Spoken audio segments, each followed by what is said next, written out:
ಇವತ್ತೇನೆ ಸುಮಾರು 300 ಮಂದಿನ ಹಿಂದೂ ಧರ್ಮಕ್ಕೆ ತಗೊಂಡ್ ಬರೋಂಥ ಕೆಲಸ ಮಾಡ್ಯಾರಲ್ಲ, ಅವತ್ತು 5,000 ಮಂದಿನ ವಾಪಸ್ ಹಿಂದೂ. ಯಾಕಂದ್ರೆ ಯಾರು ನಮ್ಮ ಧರ್ಮ ಬಿಟ್ಟು ಹೋಗ್ಬೇಡ್ರಿ. ನಿಮಗಿರುವ ರಿಸರ್ವೇಶನ್ನು SC ರಿಸರ್ವೇಶನ್ನು ಇದೇ ಧರ್ಮದ ಉಳಿದ್ರೆ 10% ಸಿಗುವುದಿಲ್ಲ. ಅದಕ್ಕೆ ಬಂಧುಗಳೇ ಯಾರು ಅಂಜಬೇಡ್ರಿ.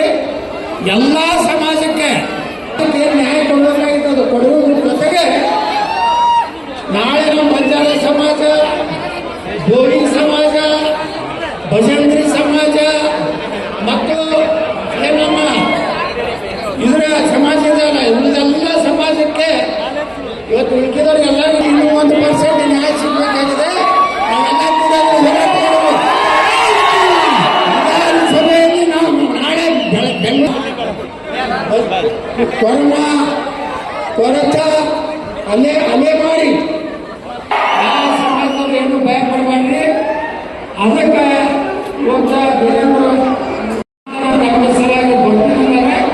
ನೀವೆಲ್ಲರೂ ಒಳ್ಳೆ ಊಟ ಮಾಡ್ತಾರೆ. ಪಾಪ ಪ್ರಕಾಶ್ ಭಾಳ ಮನಸ್ಸಿಗೆ ಬೇಜಾರು ಮಾಡ್ಕೋಣ.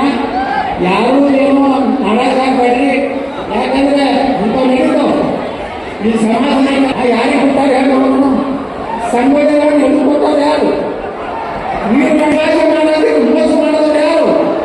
ಎಲ್ಲ ನಮ್ಮವರೇ. ನಮ್ಮೇ ಗೊತ್ತಾಗೋದಿಲ್ಲ. ಅದಕ್ಕೆ ಯಾರು ಅಂದ್ಬೇಡ್ರಿ.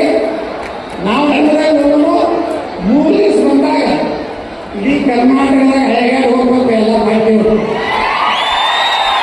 ಆಶೀರ್ವಾದ ಸೇವಾಲಯ ಆಶೀರ್ವಾದ ಸಿಗ್ತದೆ.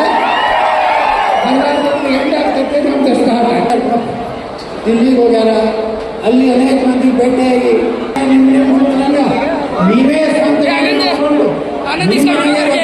ಮಾಡ್ಕೊಂಡು ನಿಮಗೆ ಮನೆಯಿಂದ ರೊಟ್ಟಿ ಮಹಾರಾಜ್ ಕಿ ಬೋಲೋ ದುರ್ಗಾ ಮಾತಾ ಕಿ ಛತ್ರಪತಿ ಶಿವಾಜಿ ಮಹಾರಾಜ್ ಕಿ ಮಹಾರಾಣಾ ಪ್ರತಾಪ್ ಕಿ ಡಾಕ್ಟರ್ ಬಾಬಾ ಸಾಹೇಬ್ ಅಂಬೇಡ್ಕರ್ ಕಿ ಬಾಬು ಜಗನ್ ರಾಮ್ ಅವರಿಗೆ, ಮಹರ್ಷಿ ವಾಲ್ಮೀಕಿ ಅವರಿಗೆ ಎಲ್ಲ ನಮ್ಮ ಪುಣೆ ಜೈ ಜೈ.